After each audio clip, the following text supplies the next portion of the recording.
Senhor, para a tua palavra. O Senhor está em nosso meio desde que esse culto iniciou, Senhor, com oração. Nós cantamos com a nossa alma, cantamos em espírito e em verdade. O nosso corpo louvou e exaltou o Senhor. As nossas ofertas agradeceram ao Senhor. A nossa boca já cantou, já orou, Senhor. E agora ela vai se fechar, Senhor, para murmuração e vai abrir para adoração. Os nossos ouvidos estão atentos à tua palavra. Fale conosco nessa noite de uma maneira extraordinária, poderosa, extravagante, Senhor. Enche o nosso coração de uma palavra, Senhor, tão poderosa que venha reger os nossos dias, a nossa vida, Senhor. Que todo mundo que participou desse congresso nessa noite saia cheio de Deus, Senhor. Que cada um volte para sua cidade, para sua casa, respirando a presença do Altíssimo, Senhor. E que fruto disso, Senhor, seja a tua palavra, que ela encontre em nós uma terra boa, Senhor, e que ela possa dar frutos abundantes em nosso coração. Eu te peço crendo em nome de Jesus. Amém. Hebreus é um livro que nós não sabemos o autor. Algumas especulações de quem possa ter escrito esta carta aos Hebreus. Nós não sabemos quem é o autor, mas a gente consegue depreender o conteúdo, entender o que este autor queria falar. Ele queria falar com cristãos que tinham muito conhecimento do Velho Testamento. Cristãos judeus que sabiam da lei, da Torá para os judeus, do Pentateuco para nós. Ele estava falando sobre o Velho Testamento e a graça, sobre o passado e depois de Jesus. Mas nós, como igreja, podemos aprender muito com essa carta que foi destinada aos judeus cristãos. Porque ela fala, sabe de quem? Do dono da festa. Ela fala de Jesus, a carta aos Hebreus. Havia uma preocupação no autor desta carta, deste livro sagrado, de mostrar o quanto Jesus era superior a qualquer pessoa. Ele quer dizer o quanto Jesus é maior do que qualquer coisa que ele pudesse comparar. E ele vai começar dizendo que no passado Deus falou através de profetas. Mas que nós, e eu falo nós para a igreja também, nós agora estamos ouvindo Deus através do seu Filho. Oh, aleluia! No passado Deus levantou Ezequiel, Isaías, Jeremias, Daniel. Mas quando Jesus vem à terra, é o Filho que vai falar do Pai. Oh, aleluia! Uma coisa é um profeta que é servo do Senhor falar do seu Senhor. Outra coisa é um Filho falar do Pai. Há uma intimidade, há uma comunhão, sobretudo porque o Filho e o Pai são um. Oh, aleluia! Então o autor de aos Hebreus vai dizer que Jesus é superior a tudo. E ele começa dizendo que Jesus é superior aos anjos. Por que ele usou anjos? Eu não sei se você se lembra, mas anjos eram mensageiros de Deus. Deus mandou um anjo falar com Daniel depois de 21 dias de jejum, de oração e de clamor. Lembram-se disso? Quantos lembram? Diga amém. Anjo também veio visitar Zacarias para dizer que ele seria pai. O anjo Gabriel veio visitar Maria, porque anjos eram portadores de uma mensagem de Deus. E por que Jesus é maior do que os anjos? Porque Jesus é o portador e é a própria mensagem. Aleluia! Ele carrega em si, nas marcas da cruz, a mensagem que ele veio trazer. E qual é a mensagem de Jesus? A mensagem é: Deus te amou, Deus me amou. Ele amou o mundo de tal maneira. Ora, mai, candalabaxa, rabacodarás. Jesus é superior aos anjos porque ele é o mensageiro e a própria mensagem. Jesus é o homem que também é Deus. No capítulo 2, ele vai falar sobre o Filho do Homem. Jesus era conhecido como Filho do Homem. E o Filho do Homem veio para iniciar o reino dos céus na terra. Mas depois que Jesus subiu, o reino dos céus acabou na terra? Não, olha bem para o seu irmão, ele é cidadão do céu. Ele habita aqui, mas ele é cidadão do céu. Ele é portador do reino dos céus na terra. A igreja é portadora do reino dos céus na terra. Ele vai dizer que começou com Jesus, mas os sinais continuaram com os discípulos e com os apóstolos. E não parou, ainda há sinais na igreja. Ele ainda cura, Ele ainda salva, Ele ainda liberta, Ele ainda ressuscita, Ele ainda transforma, Ele ainda batiza, Ele ainda se faz presente, Ele ainda mexe na estrutura da sua alma e no seu coração.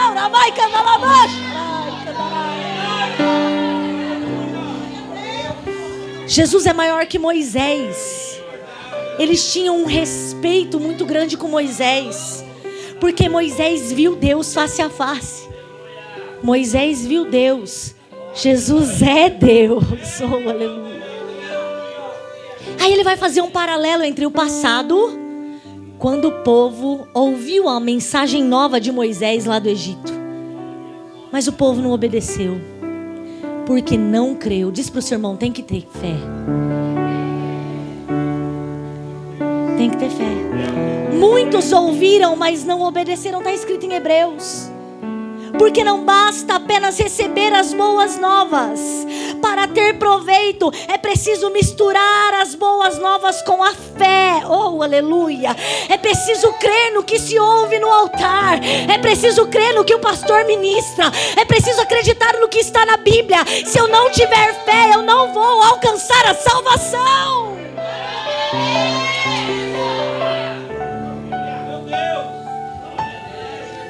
Aí lá em Hebreus vai dizer assim, ó: resta um repouso para o povo de Deus. Você deve estar cansado, eu estou cansada. Esse mundo é cansativo, cada dia mais demanda de serviço, cada dia menos tempo, mas existe um repouso e se chama Jerusalém. Nas mansões celestiais nós vamos descansar. Oh, aleluia. Ainda na carta aos Hebreus, nos capítulos que vão se seguir, ele vai dizer que Jesus é o nosso sumo sacerdote. Mas não é por uma ordem qualquer, não é da tribo de Levi, que era a lei. Ele é pela ordem de Melquisedeque. Por que Jesus é superior aos sacerdotes da lei, superior aos sacerdotes vindos de Arão, da tribo de Levi? Sabe por quê? Porque o sacerdote entrava uma vez no Santo dos Santos no ano, levava o animal, pegava o sangue e ele tinha que passar por lá uma vez no ano. Mas Jesus Cristo morreu, ressuscitou, e a Bíblia diz que ele está à direita de Deus Pai. Oh, aleluia. O sumo sacerdote era fraco, porque ele pedia para Deus perdoar o seu pecado e o pecado do povo. E Jesus é forte, carregou o pecado que não era dele, era meu, era teu. Ele levou sobre si.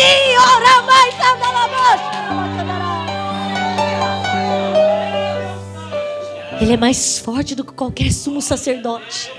Não pecou, mas carregou toda a iniquidade da humanidade nas suas costas. Então Jesus é o sumo sacerdote perfeito. Oh, aleluia. Ele cumpriu toda a lei, mas ele trouxe um novo tempo, um tempo de graça. Oh, aleluia. Ele vai continuar falando sobre Jesus aqui de uma maneira em que ele compara o passado com Jesus, a lei e Jesus.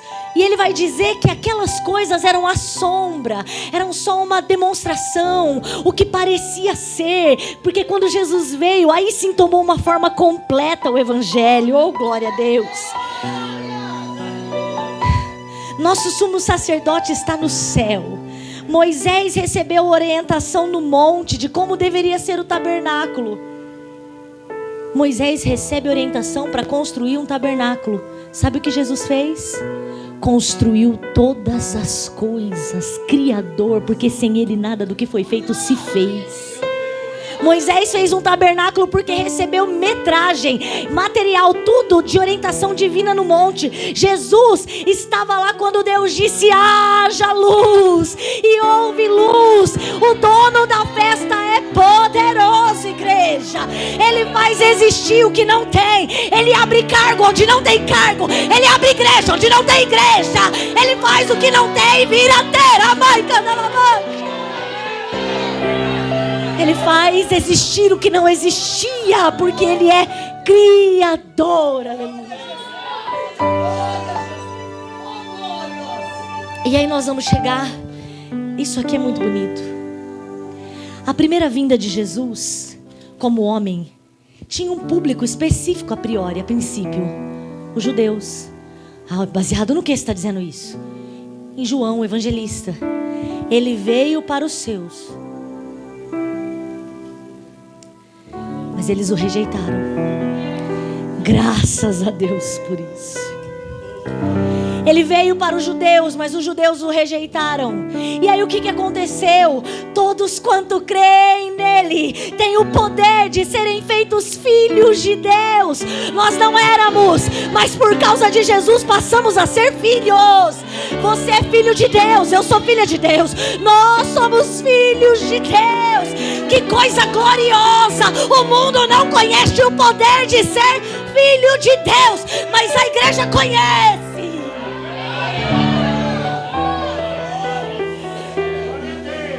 A primeira vinda era para os judeus, eles não aceitaram Deus, então abriu o leque da salvação. E está em João capítulo 3,16, amou o mundo inteirinho, sem distinção de raça, de cor, de cultura, de credo. Ele nos amou o mundo inteiro. E a segunda vinda de Jesus, porque ele vai voltar, diz para o seu irmão, ele vai voltar. Fala para ele. A primeira ele veio como homem, como cordeiro, como nós cantamos nessa noite. Mudo, humilde, nasceu em Belém, viveu em Nazaré, pregou o evangelho em toda a cercania. Humilde. E o que ele disse? Aprendei de mim que sou manso e humilde. Mas ele não vai voltar humilde. Ele vai voltar em glória. E todo olho verá a sua segunda vinda. Ele vai voltar e ele vai nos levar consigo. E nós vamos participar das bodas do Cordeiro. Ele vai voltar e todo olho verá aquele que maltrataram, crucificaram. Todo olho verá Jesus e nós o veremos face a face. Hoje eu falo dele, mas eu vou vê-lo pessoalmente.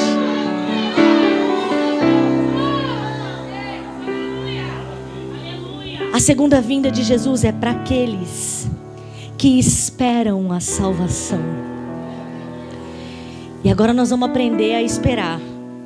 É fácil esperar, sim ou não? Fala isso quando você está com pressa na fila do banco e vem alguém que tem direito porque está gestante, porque é da terceira idade.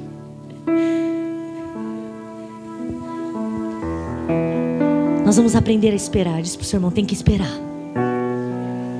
Mas tem um jeito de esperar, não é de qualquer jeito. Eu vou te mostrar na Bíblia o jeito de esperar Jesus. Vamos lá. Capítulo 10, versículo 35. Não rejeiteis. Você sabe o que é rejeitar? Largar. Não querer. Desprezar. Eu não quero mais. Eu estou desprezando. Eu estou deixando para lá. Quero nem saber, Renata. Mas aí o autor da carta vai dizer: não rejeiteis, não largue, não despreze, não jogue fora. Mas o que ele está mandando eu não jogar fora?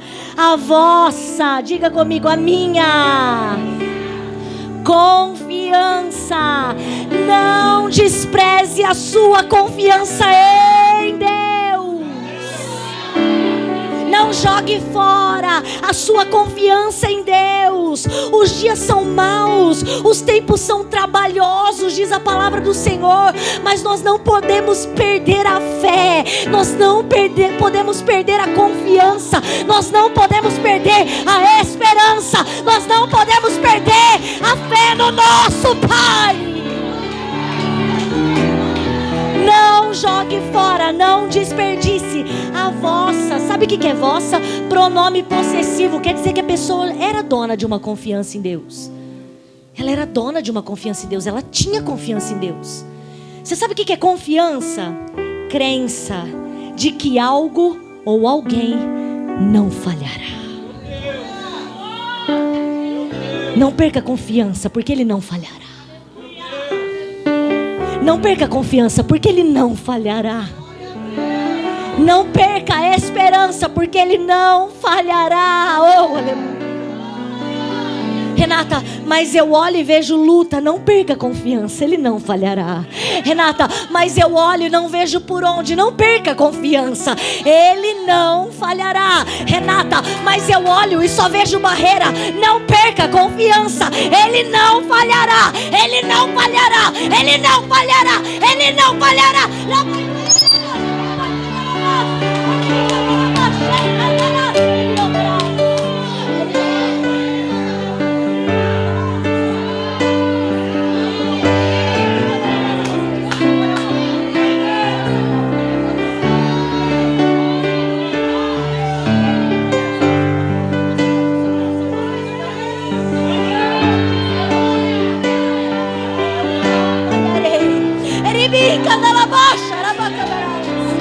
Ele não falhará.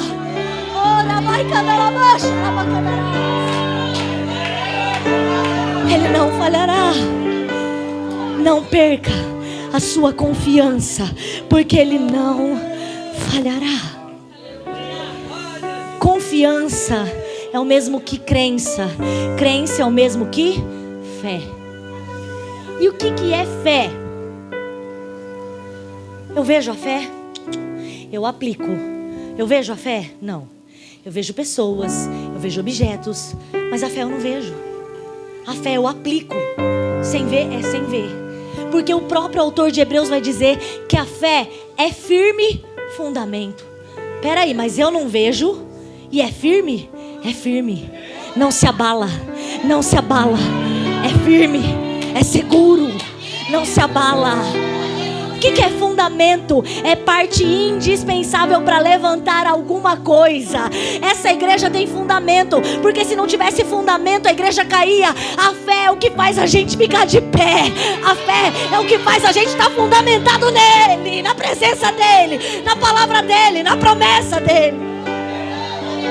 Não perca o firme fundamento das coisas que se espera e a prova das coisas que não se vê. Ora, se eu visse, para que não era fé? O que Jesus disse para Tomé? Porque você viu, você creu. Bem-aventurada é a igreja de Tanabi, de Potirendaba.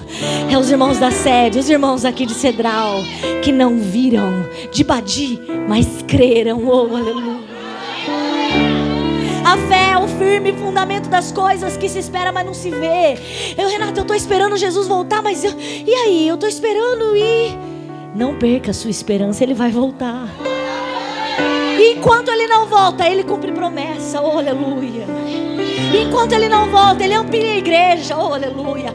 Enquanto Ele não volta, Ele batiza com o Espírito Santo. Enquanto Ele não volta, Ele cura, Ele restaura, Ele modifica, Ele responde. Enquanto Ele não volta, Ele continua sendo Deus.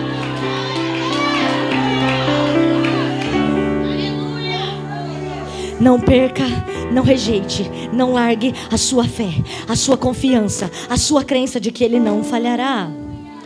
Por que não, Renata? Tem um motivo para não perder a fé. Não rejeites a vossa confiança, que tem grande e avultado, volumoso galardão. Quem não perder a fé, recebe uma recompensa. Renata, mas tem dia que eu estou achando que essa recompensa não está valendo. Quem não perde a fé vai ter uma grande e volumosa recompensa. Não é pequena, é grande e é volumosa. O que isso quer dizer? Que é notória a recompensa de quem tem fé em Deus.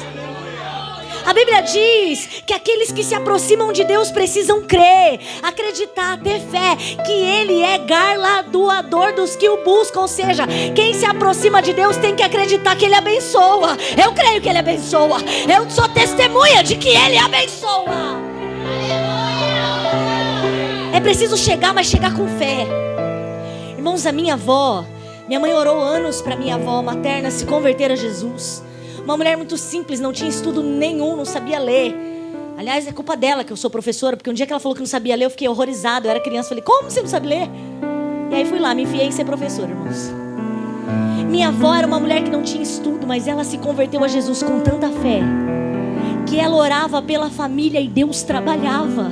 Era uma fé tão genuína, irmãos, tão pura, sem pensar, era uma fé em crer em Jesus. Ele pode, que Jesus curou meu primo da gagueira. Você acredita nisso? Porque ela orou. A fé é o firme fundamento das coisas que não se vê, mas se esperam. Não perca a vossa fé, porque se a gente não perder a fé, a gente vai receber uma recompensa. Oh, aleluia. Ô Renata, mas a recompensa é só no céu? Não, ele galardoa quem busca ele aqui também. A maior recompensa é a salvação. Sim, é a salvação. É por ela que nós pleiteamos dia após dia. Mas aqui na terra tem recompensa. Jesus falou para os seus discípulos, quando eles perguntaram: e nós que abandonamos tudo? Vão receber 100 vezes. Olha lá, coisa linda. É aqui, não é lá não, é aqui também. Então não é para largar a fé, porque a fé traz recompensa. Vamos continuar no texto, nós já estamos encerrando. Porque necessitais. Irmãos, uma coisa que eu necessito é imprescindível, eu não posso viver sem. Se o autor da carta está dizendo que a gente necessita, quer dizer que a gente não pode viver? Nós não podemos viver sem paciência. Fala isso para as irmãs que pediram para o marido para fazer um negocinho em casa. Compraram material, trouxeram para casa, colocaram na porta de entrada da casa e estão esperando o marido executar o serviço.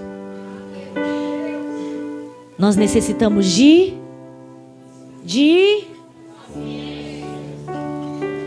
Sabe por que está tão difícil conviver? Porque está todo mundo sem.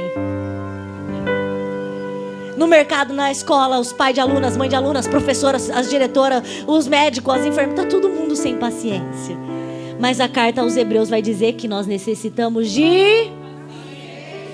Você sabe o que é paciência? Eu vou ler o que é paciência. É uma virtude. Paciência é uma virtude do ser humano, baseada no autocontrole emocional.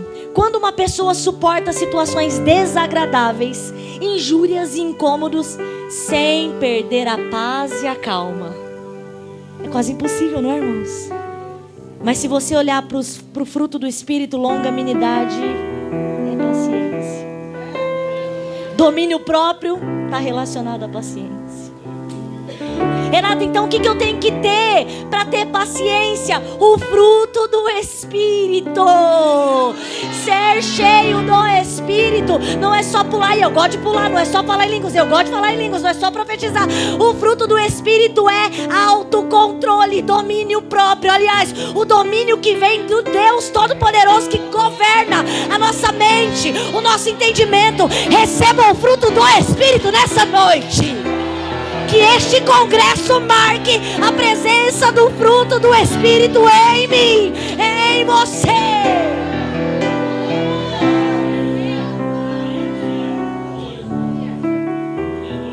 Porque necessitais de paciência. E é tão interessante que a paciência está ligada à vinda de Jesus. Como, Renata? Em Tiago. Tiago vai dizer assim, ó: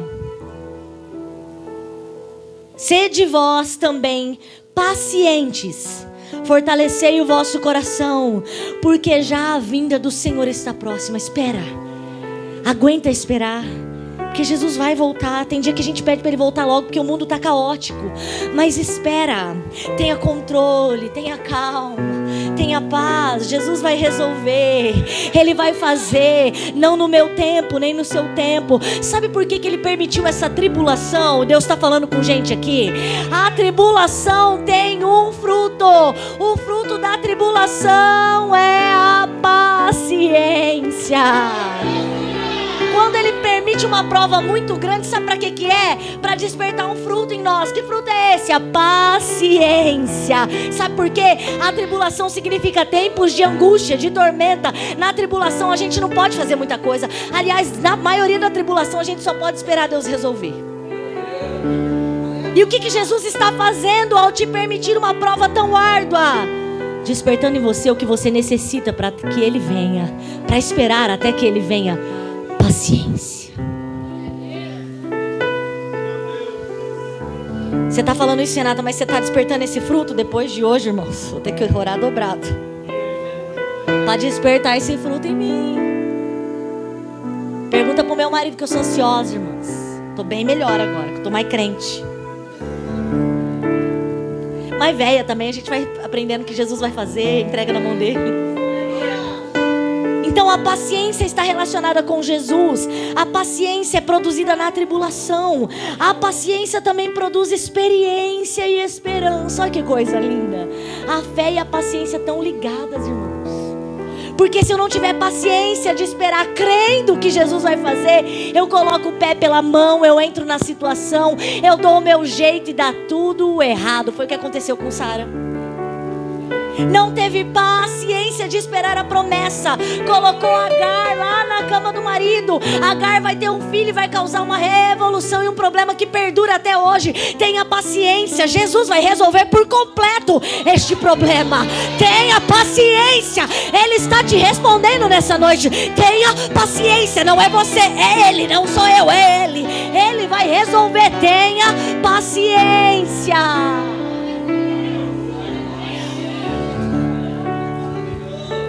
Por que necessitais de paciência? Para quê? Com qual finalidade? Depois que você fez a vontade de Deus, então você tem paciência, vai fazer a vontade de Deus. Aí depois que você passou por esse processo de despertar a paciência, fez a vontade de Deus, não a sua, não matou ninguém, não gastou o réu primário, tá tudo bem. Depois de ter feito isso, feito a vontade de Deus, diz assim comigo, é a de Deus, não é a minha. E qual é a vontade de Deus que se prega tanto? Qual que é a vontade de Deus?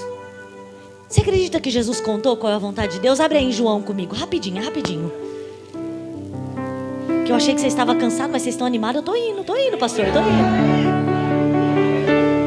João capítulo 6, versículo 39 e 40. Você vai descobrir hoje qual é a vontade de Deus. Uai, Deus contou através de Jesus. Lembra que eu falei que Jesus é o mensageiro perfeito, porque Ele é a própria mensagem? Vocês entendem eu falando que eu falo rápido?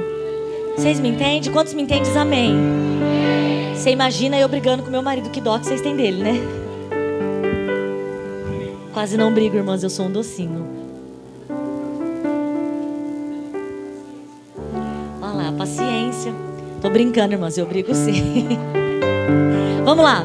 João capítulo 6, versículo 39. A vontade do Pai que me enviou é essa. Vamos descobrir agora a vontade de Deus. É essa. Que nenhum de todos aqueles que me deu se perca, mas que ressuscite no último dia. A vontade de Deus é a gente ficar com Jesus até o último dia. Essa é a vontade de Deus. Que a gente permaneça com Jesus. Que a gente permaneça crente até Jesus nos buscar, ou até, como disse o pastor Sebastião, até o arrebatamento. A vontade de Deus é que você nunca saia da sua presença.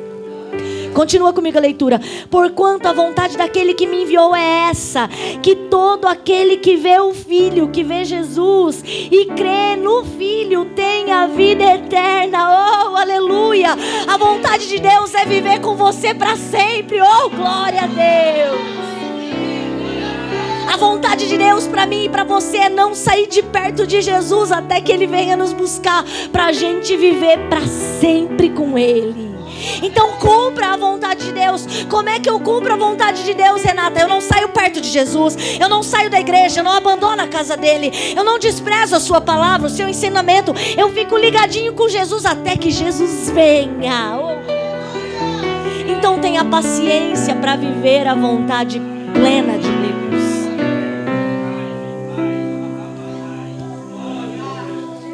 Vamos terminar. Porque ainda um pouquinho de tempo, e o que há de vir virá e não tardará. Aí você lê a carta, você vai falar, gente, essa carta foi escrita há mais de 1000 anos. Esse homem escreveu, porque a gente deduz que seja um homem, que era só um pouquinho de tempo, uma pequena parcela. Ele mentiu. Só um pouquinho de tempo e Jesus vai voltar. Fiquei pensando nisso, falei, Espírito Santo, qual que é a revelação disso aqui? Para o Pai da eternidade, o tempo não é nada. Um dia como 1000 anos, 1000 anos como um dia. que é esperar 1000 anos para quem vai viver eternamente com Jesus? Não é nada. As tribulações momentâneas não se comparam com a glória que a gente vai experimentar. O corpo glorificado, as ruas de ouro, os muros de jaspe, oh, nada se compara à alegria da salvação.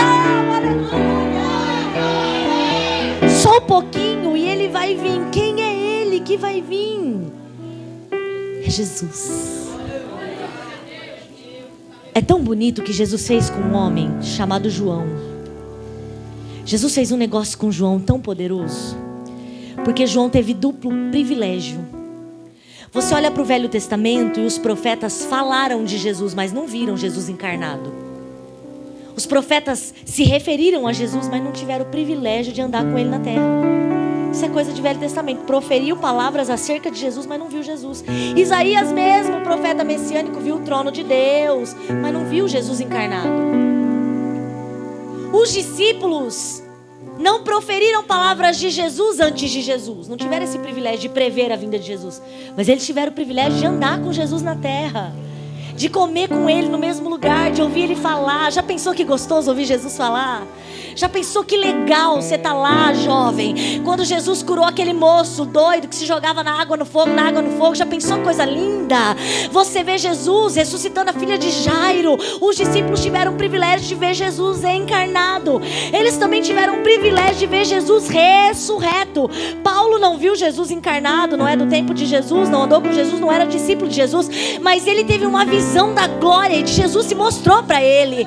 Tudo bem, mas e João? João teve um duplo privilégio. Ele viu Jesus na terra, ele viu Jesus subir e ele viu Jesus em glória.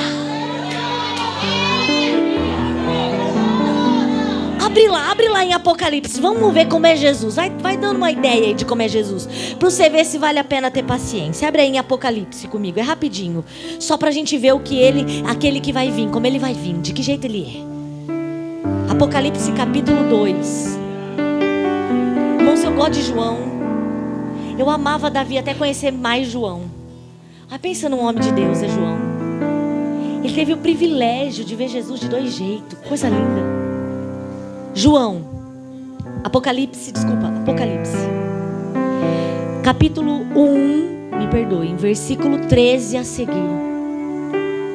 E no meio dos 7 castiçais, um semelhante ao Filho do Homem. Ele sabia que era Jesus, porque Filho do Homem era como Jesus mesmo se referia a si mesmo de vez em quando. Ele falava, porque o Filho do Homem veio para... Um semelhante ao Filho do Homem. Ele diz o que é com isso? Ei, parece que eu conheço esse aí. Semelhante ao Filho do Homem, vestido até os pés de uma veste comprida e cingido pelo peito com cinto de ouro. O cinto é de sumo sacerdote, oh aleluia. E a sua cabeça e cabelos eram brancos. A sabedoria de Jesus como a lã branca, a eternidade de Jesus, o princípio e o fim como a neve, e os olhos como chama de fogo, e os seus pés semelhante ao latão reluzente, como se tivesse refinado numa fornalha, e a sua voz como a voz de muitas águas. É esse que vai voltar para buscar a igreja. E ele tinha à sua destra 7 estrelas, e a sua boca saiu uma aguda espada de 2 fios, e o seu rosto era como o sol quando na sua força resplandece, e quando o vi caí a seus pés como morto. E ele pôs sobre mim a sua mão direita, a sua destra, e me disse, não temas, eu sou o primeiro e o último, e o que vive. Fui morto, mas aqui estou vivo. Ele está vivo, igreja. Ele vive em nós.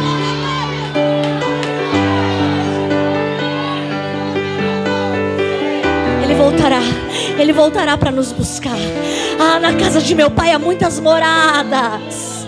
Eu voltarei para buscar vocês. Se não fosse assim, eu não teria dito, na casa de meu pai tem muitas moradas.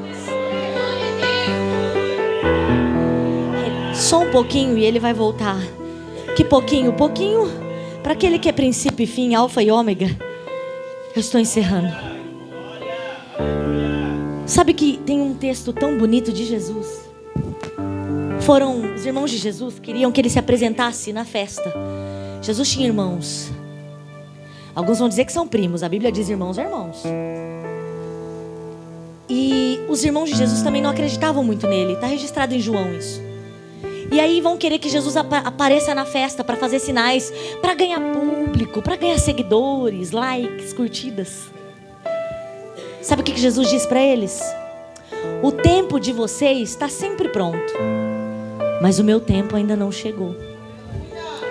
Um dia Jesus deu uma em mim com essa palavra. Eu falei, eu estou pronta, Jesus. Aí eu li essa palavra, o tempo de vocês está sempre pronto, mas o meu ainda não chegou. Falei, eu te entendo, Jesus. Não era tempo dele se apresentar. Mas quando foi o tempo, ele apareceu e ele trouxe revelações profundas na festa. O que você está me dizendo, Renato? Eu estou dizendo que o nosso tempo não bate com o tempo dele, mas ele é princípio e fim. Nós somos o quê? Quem tem que esperar nele. Mas o justo viverá da fé, então não perca a paciência, porque a paciência produz esperança, esperança e confiança parece fé. Porque nós vamos viver da fé. E se a gente recuar, não há prazer em nós. Nós não somos dos que recuam. Olha que lindo. Diz para sua irmã, nós não somos dos que recuam. A gente de vez em quando pensa, mas por causa dele, oh aleluia, é por causa dele que a gente ainda está de pé. Ah, se não for o Senhor que esteve ao meu lado. Ah, se não for o Senhor. Nós não somos daqueles que recuam para a perdição, mas daqueles que creem para a conservação da alma. Posso orar, pastor? Posso louvar, pastor? Posso terminar meia-noite, pastor? Se coloque de pé, eu sei que é meio difícil, mas nós vamos orar e cantar. Vou chamar o conjunto.